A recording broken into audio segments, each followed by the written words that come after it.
Thank you, everyone. I am so deeply, deeply grateful for the opportunity to serve as the next president of PIABA. When I joined this organization 15 years ago, I knew nothing about the security space.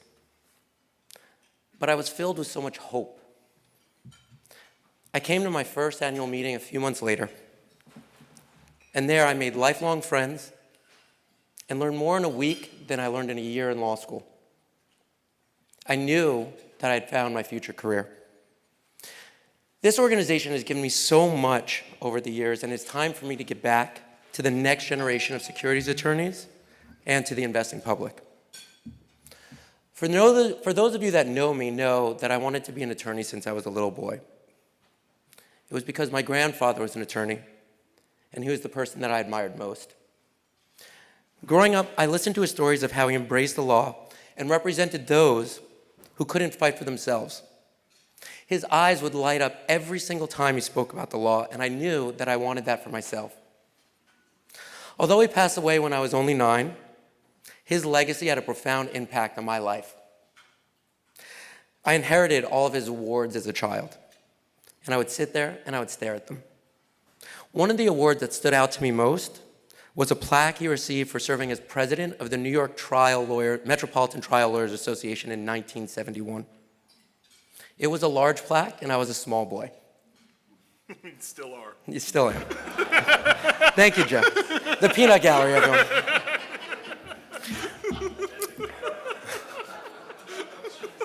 Thank you, Jeff. My mother would tell me that one of my grandfather's proudest achievements was his advocacy for the induction of the first woman into that Trial Lawyers Association in 1971. His efforts helped shape that organization. As I stand here before you today as PIABA's incoming president, I feel a profound connection to my grandfather's legacy. This moment is the proudest achievement of my career. And like him, I hope to usher in meaningful changes into our organization this year. I'd like to share 3 exciting changes that we've made and that we've been working on to further strengthen PIABA. First, over the past few years, we've focused on making PIABA's membership more reflective of the modern legal community. We've provided board training on diversity, equity, and inclusion. We've established a diversity committee, and we've updated our bylaws to incorporate gender fluidity. This year, we will further define our values to be more inclusive and welcoming of a diverse legal community. Just as my grandfather opened doors in 1971, we will use our influence to create a more inclusive membership. It is vital that PIABA's membership evolves to reflect the multicultural changes in the legal community and in our clientele. To further support this goal, we're going to be launching an externship program to bring in a younger and more diverse community of legal professionals. We will not be able to grow our community without your help, though. As members, you can contribute by using your network to attract diverse members, younger members, because our strength lies in our different perspectives. Second, we're going to be launching an initiative called PIABA 360. This will enhance member benefits and create a more welcoming atmosphere for our organization. Beyond our invaluable listserv, we want PIABA to provide a full spectrum of support to our members. We're exploring ways to offer group rates on malpractice insurance, health insurance, hotels, and legal research. In addition, we will utilize this initiative to remind members that this organization provides holistic support to all of us in our careers. This organization has given me so much joy and has provided me with mentors and referrals for a full 15 years. As many of us are getting older, Joe? That's right. And thirstier. And more attractive. No, I'm just kidding. It's imperative that we give back to the next generation of attorneys the same way this organization has given to us. Our support comes in so many ways, whether it is giving membership to younger attorneys, donating your time or your money. It is important that we remember that we are at our best when we give back and support each other and help each other grow. When I give back, I get more joy from my career than at any other time. And I am hopeful that this initiative will help all of us capture that joy. Third, we're in the final stages of a complete overhaul of our website. Thanks to the hard work of Jennifer Shaw and a little bit of Joe Pfeiffer. You know, it's fun when I'm up here making fun of you. Keep going. Oh, I will. It's only halftime All right. in Adam's speech. We will soon have one of the most modern websites of any bar association in the country.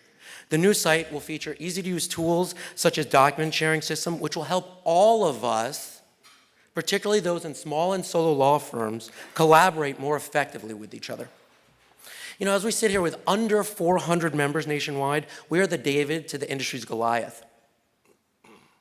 Our members must work 10 times as hard with half the resources to be heard through the noise of investor regulation and the pressure of the industry lobby. Our job as Main Street protectors is not easy, and we have a lot of work to do. We have 4 initiatives that we're going to be focusing on as an organization this year. Our first initiative will be to continue to push for mandatory insurance for investment advisors and broker-dealers. You know, I'll never forget a case I tried early in my career. I represented a 68-year-old retiree who lost his life savings of $575,000 investing in a single private placement. Despite winning the case, the brokerage firm didn't have insurance, and it closed its doors before paying the award. The firm's conduct had a devastating impact on my client. But sadly, this story isn't unique. All of you can tell the same story. That is why Ben Edwards and I are working on an article that outlines how insurance can benefit both investors and the industry, and charts a path forward on how mandatory insurance for financial professionals can be achieved. This paper builds on the excellent work done by Hugh Berkson, Dave Meyer, and Andrew Stoltman on unpaid awards. Our second initiative will be to focus on reforming investment advisory arbitration, continuing the work of Mike Edmondson. If our clients must arbitrate their claims, the process should be fair and equitable. Following the SEC Investor Advocate's Office recommendations regarding RIA arbitration, we are currently drafting a paper on the flaws of the existing arbitration process. We will be calling on the SEC to change its rules to stop investment advisors from using expensive foreign arbitration venues. Additionally, we hope to partner with the AAA and the financial industry to create a new set of arbitration rules to ensure that those rules help our clients. Finally, we'll be calling on FINRA to create rules for RIA arbitration that will follow the path set forth in our paper. Our third initiative will be to hold broker-dealers accountable for failing to supervise fraud facilitation scams. It's affectionately referred to in the news as pig butchering scams. The Wall Street Journal recently reported that millions of people across the world have been victims of these kinds of scams. We as an organization have an obligation to demand that the brokerage industry does more to protect investors that are victims of these scams. The financial industry is the gatekeeper of investor money. It is imperative that they take responsibility for protecting that money from these types of scams. We will advocate for FINRA to strengthen its rules around supervision of brokerage accounts to protect against these fraud facilitation scams. Our fourth and last initiative will be to work closely with FINRA to update the discovery guide. These changes are long overdue, and PIABA will ensure that any changes keep investors' interests as their primary focus. Before I go, I want to thank my wife and 3 children, Holland, Gabriel, and Josephine. Every time I donate my time to this organization, they are donating their time to this organization. I hope one day that my daughter will be able to get up here and talk about what a wonderful father I am. And Peter, I'm very proud of you and your Lifetime Achievement Award. Madison, that was a lovely speech. I'm really proud of all that you've accomplished for this organization. And I hope that one day my children see me the same way that your children see you. But my children helped me find my joy in this work.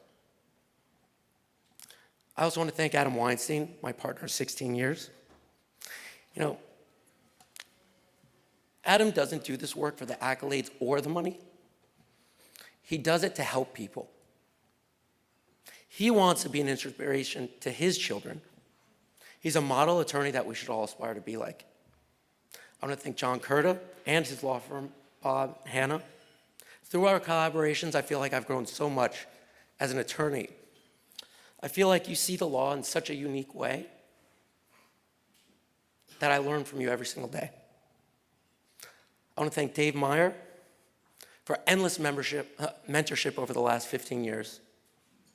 His joy for the law has sparked my own joy for the law, making him one of the best mentors I could hope for.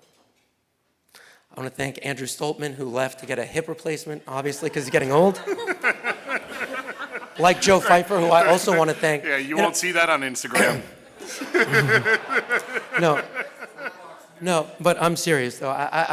Joe, I do want to thank you. You have been a real inspiration to me this year. You really have, except for, the offhanded jokes and whatnot.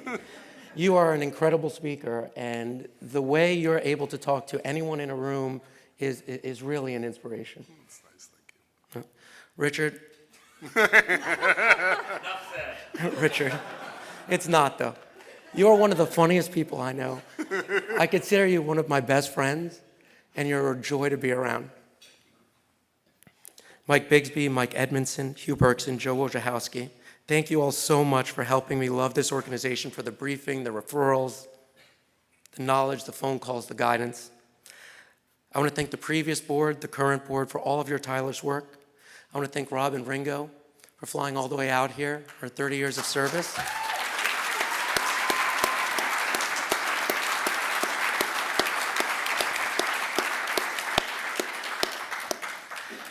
I want to thank Ben Edwards for never saying no to this organization, for any task, big or small.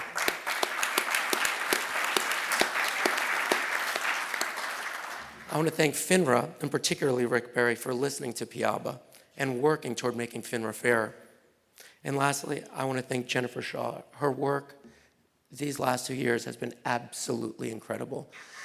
Yes.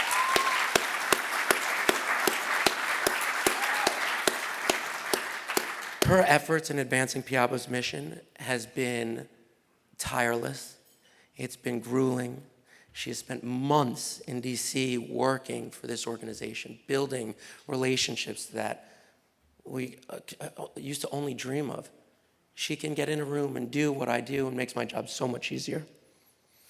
And thank you all for your trust and support. I look forward to serving as your president and working together to continue to make a difference for investors everywhere. Thank you. Thank you. Thank you.